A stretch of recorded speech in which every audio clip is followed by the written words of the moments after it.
Hello दोस्तों, स्वागत है आप लोगों का आपके अपने एलाइन जीके में। मैं हूं अमृत मिश्रा और आज की वीडियो में मैं आप लोगों से चर्चा करने वाला हूं। जैसा कि आपने थंबनेल पे देख ही लिया है, बिहार उद्यमी योजना जो है, जो कि 1 जुलाई से स्टार्ट होने वाली है, उस पर हम लोग एकदम डीपली से चर्चा करेंगे।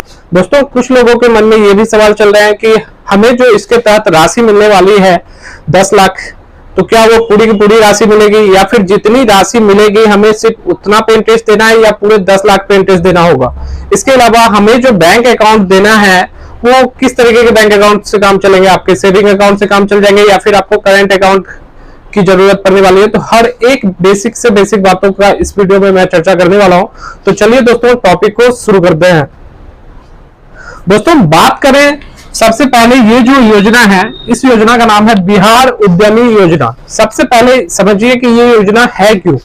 ये जो योजना है दोस्तों, ये ओनली फॉर बिहार के निवासियों के लिए है, यानी कि जो लोग बिहार से हैं उन्हीं लोगों के लिए ये योजना है। और ये योजना बिहार सरकार के द्वारा लागू की गई है।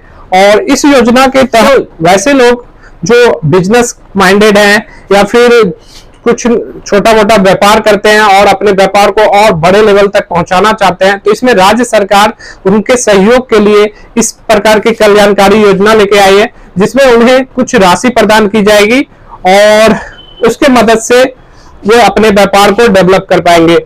तो बात करें इस योजना के तहत कितनी राशि मिलेगी, तो दोस्तों इस योजना के तहत आपको 10 लाख रुपए की राशि मिलेगी, लेकिन ये निर्भर करता है कि आपका व्यवसाय किस प्रकार का है। इसके लिए दोस्तों एक प्रोजेक्ट लिस्ट जारी हुई। अब सवाल ये उठता है कि क्या आपको पूरे के पूरे 10 लाख मिलने वाले हैं या ये 10 लाख का जो अमाउंट है वो किस कंडीशन पे निर्भर करता है। तो दोस्तों ये जो है, ये आपको पूरा का पूरा 10 लाख जरूरी नहीं है कि आपको मिले। आपका व्यापार जिस लेवल का होगा, जिस टाइप का होगा, उसके अकॉर्डिंग ही आपको अमाउंट मिलेगा। हो सकता है आपको आपका व्यापार 5 लाख के टाइप का हो तो आपको 5 लाख अमाउंट मिलेंगे, और जितना अमाउंट मिलेगा उसका आधा अमाउंट ही आपको माफ किया जाएगा। आधा अमाउंट आपको सिंपल सी बात है फिर से पे करना। दोस्तों, अब सबसे पहले हम लोग बात करते हैं कि ये योजना कब से शुरू होने वाली है। तो ये योजना जो है दोस्तों, वो 1 जुलाई 2024 से लेके 31 जुलाई 2024 तक फिलहाल इसकी जो डेट है वो दी गई है कि ये योजना इतना से लेके इतना तक रहने वाली है।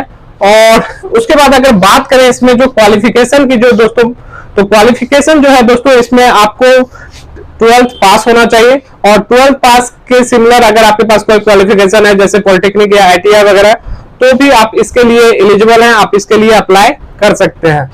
दोस्तों, अब हम बात करते हैं कि इसके लिए डॉक्यूमेंट हमें क्या क्या चाहिए। तो इसके लिए जो दोस्तों, आपके पास आपका आधार कार्ड होना चाहिए, इसके अलावा पैन कार्ड होना चाहिए। अगर आपके पास पैन कार्ड नहीं है तो आप पैन कार्ड के लिए अप्लाई कर सकते हैं।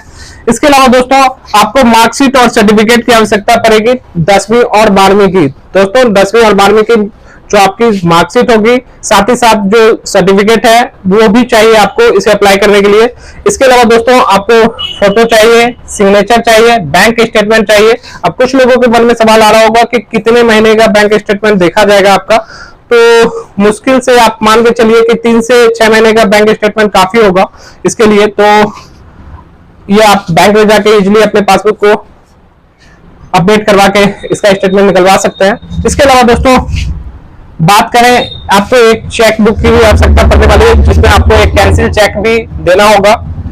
और इसकी जो प्रोसेस है दोस्तों, वो ऑनलाइन प्रोसेस है, यानी कि सबसे पहले आप इन सारे डॉक्यूमेंटों के माध्यम से अपने बिजनेस के कैटेगरी की पहचान करने के बाद इसे अप्लाई कीजिएगा।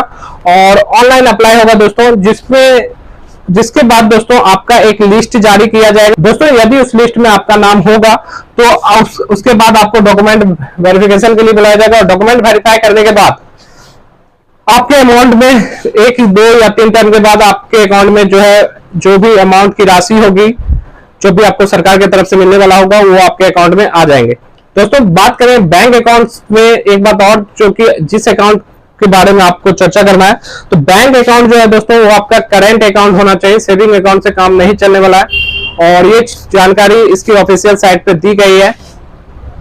तो आपको ध्यान रखना है, जो आपका अकाउंट होना चाहिए वो करंट अकाउंट होना चाहिए। अगर नहीं है तो आप खुलवा भी सकते हैं। इसके अलावा दोस्तों, अमाउंट जो है, ये मैंने पहले ही बताया कि 10 लाख जो है ये प्रोजेक्ट लिस्ट के अकॉर्डिंग। तो दोस्तों, इसमें लगभग 3 कैटेगरी में बांटा गया है। 3 कैटेगरी में सबसे पहला जो कैटेगरी है हमारा, वो कैटेगरी ए है, जिसमें से 4000 कैंडिडेट को सिलेक्ट किया जाएगा। उसके बाद कैटेगरी बी है जिसमें से 3500, उसके बाद कैंडिडेट कैटेगरी सी है जिससे 500 कैंडिडेट को सिलेक्ट किया जाएगा। तो टोटल 8000 कैंडिडेट को सिलेक्ट किया जाएगा आवेदन को। और उसके बाद दोस्तों कैटेगरी ए में बहुत सारी चीजें हैं जो कि अगर आप डिटेल में पढ़ना चाहते हैं तो टेलीग्राम ग्रुप में मैं ये पीडीएफ दे दूंगा, आप वहां से इजीली पढ़ सकते हैं। और इसमें से जिस सेक्टर में भी आपका व्यापार आता हो तो आप इसमें अप्लाई कर पाएंगे। इसके अलावा दोस्तों बात करें इंटरेस्ट की कि इंटरेस्ट लगेगा या नहीं। कुछ लोगों के मन में यही डाउट है कि इंटरेस्ट लिया जाएगा या नहीं लिया जाएगा।